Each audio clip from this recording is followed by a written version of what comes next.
Обезлюденото кирковско село Царено намери нов живот благодарение на група нидерландски заселници, които през последните години продължават да купуват и да възстановяват къщи в селото. До момента над 10 нидерландци са закупили имоти и са ги превърнали в уютни домове.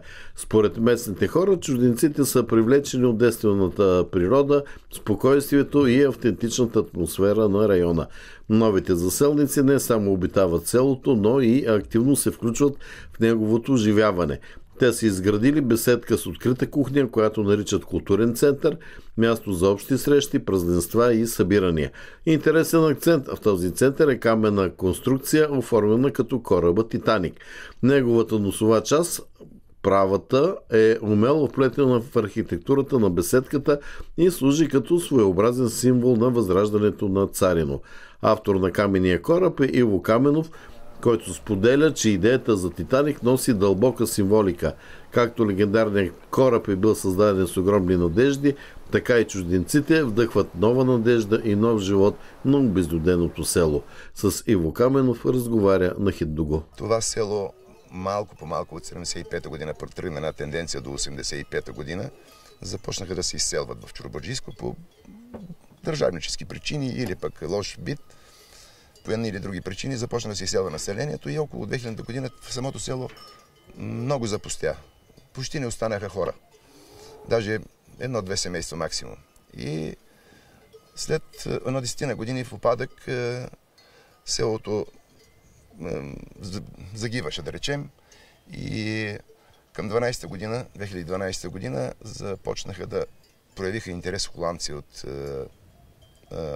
артове от Холандия, които започнаха да изкупуват къщи и започнаха да правят изкуство. Даже направиха една голяма изложба, която още не е много популярна в района, но все-таки имаше посещение и малко по малко се увеличи интереса и в момента даже много хора питат и разпитват да има повече такива изложби в Царино, защото са нестандартни, не са в зала, те са на открит терен.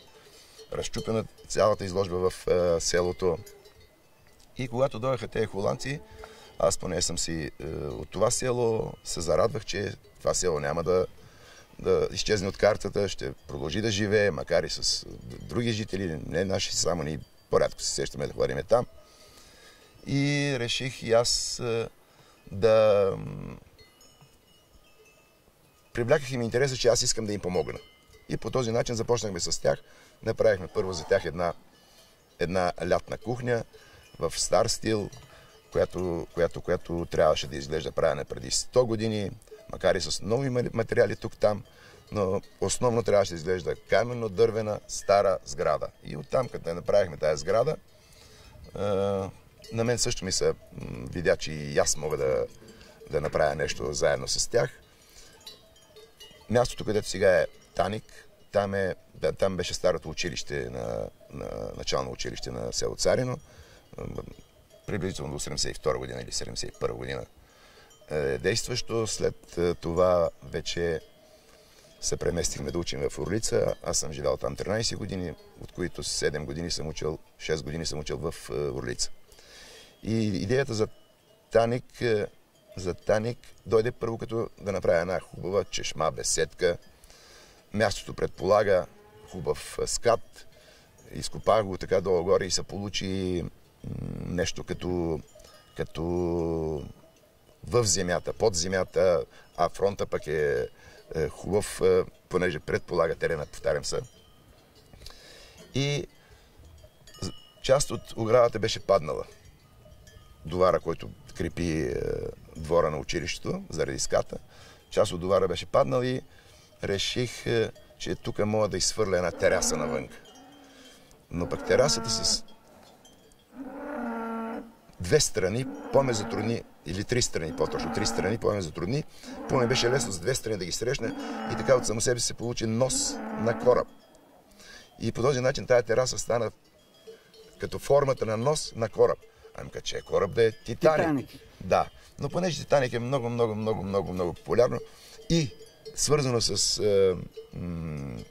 идеята, че това село се възражда, те първа започва да се развива от начало заедно с холандците, защо да не бъде изкачаш Титаник от земята, те първа излиза. И понеже излиза, Тито изчезна, още не е излязло. И затова името му стана Таник, защото още Тито не е изкочило. Символизира новия живот на селото. Точно, точно. Даже, като говорим за символика, ще забравя, тези арките символизират катакомбите в Египет. Таникът велик и едно старо село, като египетските катакомби, а пък велико като Титаник. И точно в центъра на, вие казвате, културен център, беседка, Титаник, и видяхме знамена, нашия трикольор на Европейския съюз и едно черно знаме с лопата, кирка и... Да. Това малко е хумористично, защото през цялото време, когато съм правил това на този момент, този обект, там съществува един, заедно с мен работи и помага, и аз му помагам, временно пребиваваш холандец, който вика, искам да направя знаме за това място. Виждам българското, европейското, но аз искам да направя знаме. Добре, искам да направи. И той вика, какъв да бъде герба, с какво е популярно това село. Ами викам, това е бедно село, с какво е популярно. Растениевъдство и животновъдство, работа до смърт. И той направи така с кирка и лопата кръстосани, работа до смърт, с растениевъдство и животновъдство отгоре черепа. Значи това е гербът на новото село Царино. Да го речем, нали, макар и така в хумористичен стил. А колко чужденци се закупиха къщи в селото? 10 къщи са, 10 къщи мисля, че са точно. Помагам им за възстановяването. А продължава ли интереса? Продължава интереса. Сега преди около 5-6 месеца се купи последната къща и съм сигурен, че ще продължи интереса. Бавно се развива нещата, но сигурно мисля. В входа на селото има витрина за изложба, да кажа. Там какво излагат тези чужденци? Тази витрина е, тя е на собственост на фондация Царино. Те си я направиха. Тя е фондация Царино, казваме, че са артове и те, кой рисува, кой скулптури, кой какво се сетиш там, някакво друго изкуство прави и там излагат моментите си. Заявяваш си, излагани са рисунки от Македония, от ЮАР имаше една, от много, от Японка имаше, Тайван и много други артове, които там... Доколкото разбирам, тези чужденци, които са закупили къщи в Царино, са хора на изкуството. Да, това говорим, завършили академията или там, какво е в Амстердам за изкуство и художествено изкуство, и както го да речете. Хората казаха, че не искат да има електричество в селото. Наистина ли е така? Искат да е по-затънтено, искат да е по-далеч от цивилизацията? Общо мнение, мисля, че не искат, защото уникалното на това място не е само да кажем старите къщи и строителство и така нататък. Уникалното е, че е най-близко до дивото, най-близко до модерното. Най-далеч от модерното. Най-далеч от модерното смисъл. Не е по-старо село и искат по-стар начин да по-първично. По-близко до природата. По-близко до природата не е точно. Вода, благодаря на общината малко. Пуснахме си още допълнително 2 майки. Имаме си стара канализация на селото, която ползваме. Август, септември леко улинява до около 300 литра на денонощие, което е малко, но за в бъдеще ще мислиме евентуално сонда ли, какво ли, евентуално, ако не се променят природните явления. Чужденците проявяват интерес, а местните жители, които вече са се отдалечили от селото, искат ли да се завърнат или нямат такова намерение? Почти няма такова желание. Там е бедно село, старо село, повечето спомените са свързани с беднотия и много не се сещат за Царино. Има така малко няколко хора, човека, които са запалени, интересно име, идват, но някой да си възстановява къща много по-късно, може би. Имате ли някакъв празник, където се събирате цялото село? Селото е мюсюлманско населението и се правят традиционния мевлюд, на есен. Това е сбирката. Около 80-100 човека се събират. Ежегодно се провежда, събират се пари. Доброволно, всеки колкото му е сърце да даде. И се прави ежегоден мевлит. Друг празник обособен нямаме.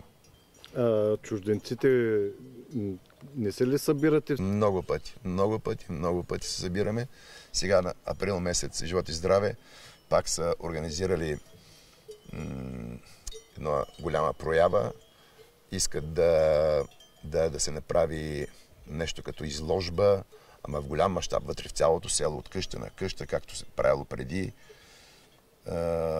Много популярни са тези чужденците с тяхна си една практика, която в България по-малко има.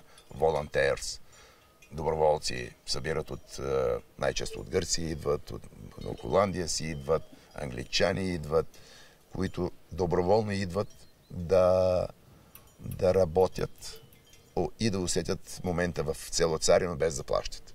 Млади хора ли са? Повечето са млади хора.